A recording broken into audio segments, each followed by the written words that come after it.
பேசுறது அப்படின்னு நான் சொல்ல மாட்டேன். நானும் படிச்சுட்டு வராம நாரதருடைய வரலாறு தெரியாம வந்து நிற்பேன்.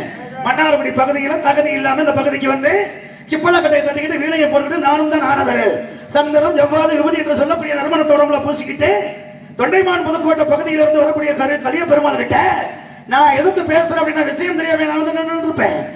சொல்லிவிட்டா நீங்க கேட்டதுக்கு நான் பதில சொல்றேன். நீங்க தான் சொன்னீங்க, நீங்க அந்த வார்த்தைக்கு மட்டும் நீங்க பதில சொல்லுங்க, இன்னொரு கேள்விக்கு நிச்சயமா பதில சொல்றேன் அப்படின்றீங்க. நான் பதில சொல்றேன்.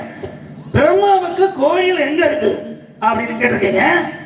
ஈரோடு மாவட்டம் கொடுமுடியில எனது தந்தை பிரம்மாவுக்கு அங்க கோயில் இருக்குது. பிரம்மனுக்கு கோயில் இருக்கு. ஆமா, அங்க ஒரு மரம் இருக்கு. இப்படிதான் பேச விஷயம் இருக்கு. நல்லதுதான் சொல்றோம். இவங்கெல்லாம் தெரிஞ்சுக்கிறதுக்கு தான். ஏங்க கேட்டாரு. ஈரோடு மாவட்டம் கொடுமுடியில கரூருக்கு வந்த பக்கம் கொடுமுடியில எனது தந்தை பிரம்மாவுக்கு இருக்கு. நீங்க தெரிஞ்சுக்கிட்டு சொல்றதுனாலதான் அறிவுபூர்வமா பேசுறீங்கிறதுக்கு தான் நான் இப்ப விளக்க சொல்றேன். அங்க அந்த கோயில் இருக்கு, அங்க பிரம்மன் இருக்காரு. அங்க ஒரு மரம் இருக்கு. அந்த மரத்துக்கு ஒரு சிறப்பு இருக்கு. என்ன இப்படி பேசுறாரு? அந்த மரத்துக்கு அடியில தான் அவர் இருக்காரு.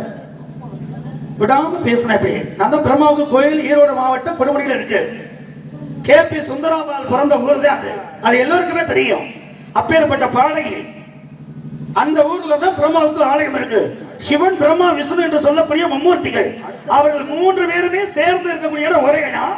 அதே இடத்திலே தனிப்பட்ட முறையிலே எனது தந்தை பிரம்மாவுக்கு ஆலயம் இருக்கு.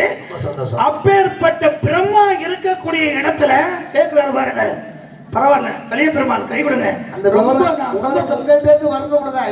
ரொம்ப சந்தோஷப்படுறேன். மணப்பாட பகுதியிலிருந்து வந்திருக்கீங்க. ஆமா, நீங்க பெரிய குடும்பத்தை பாரம்பரிய குடும்பம். கண்டிப்பாக. ஆனா நல்லா பேசுறீங்க. என்னுடைய அறிவுக்கு தான் வேலை. இது மாதிரி பேசினா தான் மக்களுக்கு எடுத்துக்காட்டாக இருவருமே நிறைய விஷயங்கள் பேச முடியும். சொல்லுங்க சொல்லுங்க. இல்லையா? அது என் தங்கச்சி வாயித்த தண்டி இருக்கட்டும், அதையும் தான் பார்ப்போமே. பிரம்மாவுக்கு ஆலயம் எங்க இருக்கு?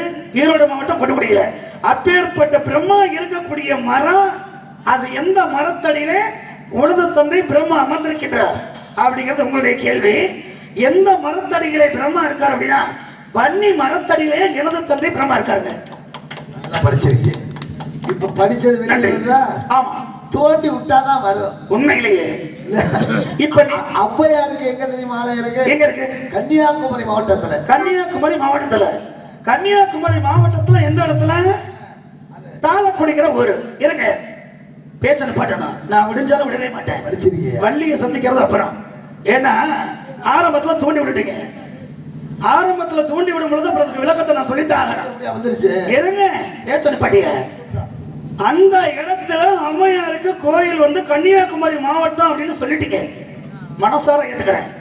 அம்மையாருக்கு கோயில் கன்னியாகுமரி மாவட்டத்துல தாளக்குடிங்கிற ஊர்ல இருக்கிறது உண்மைதான். என்ன பிடிக்க போற? பிரம்மாவுக்கு ஆலயம் இருக்கு அப்படின்னா விட்டுருக்கானா? அவர் பிரம்மா இருந்த மரத்தடியில் அமர்ந்திருக்கின்றாரு. மரத்தோட பெயர் என்னன்னு கேட்டீங்கல்ல? நான் மரத்தோட பெயர் வன்னி மரம்னு சொன்னேன்ல. தாளக்குடிங்கிற ஊர்ல அம்மையாருக்கு கோயில் இருக்குல்ல, அப்பேற்பட்ட அம்மையார் சிலை பக்கத்துல 3 பேத்துக்கு சிலை இருக்கு. யார் யாரு சொல்லுங்க பாப்போம். தமிழ்நாட்டிலேயே பெருமையான இடம். ஆமா, என்ன ஊரு? தாளக்குடிங்கிற ஊரு கன்னியாகுமரி மாவட்டம். அங்க சேர சோழ பாண்டியன் இந்த 3 பேர் சிலையா அங்க இருக்கு. சரியான விளக்கம். கையிலட்டுங்க. அதைத்தான் கேட்டேன். ஏன்னா பேச்சுன்னா அப்படிதான் இருக்கணும். அறிவுபூர்வமா பேசுறீங்க. அப்புறம் நீங்களும் எந்த அளவுக்கு படிச்சுட்டு வந்திருக்கீங்களோ நானும் படிச்சுட்டு தான் வந்திருக்கேன். அப்ப உங்கள்கிட்ட நல்ல தகுதி இருக்கு. என் தங்கச்சி சந்திக்க கூட கண்டிப்பாக பார்க்கலாமே. கூட்டிட்டு வர்றேன். ஏய் சப்பட்டே அண்ணா மரமட்டே அம்மா, இப்போ என்ன பண்றீங்க? நாரத மகரிஷியை போட்டு பிரம்மச்சாரி பிரம்மச்சாரி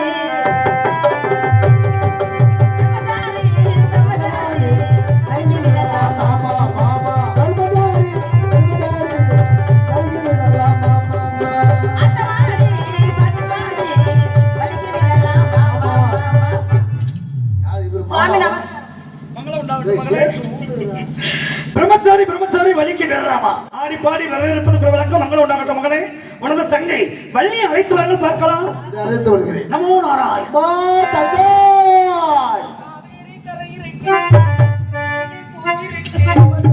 ஒளி பெண்ணிருக்கு புரிந்து கொண்டால்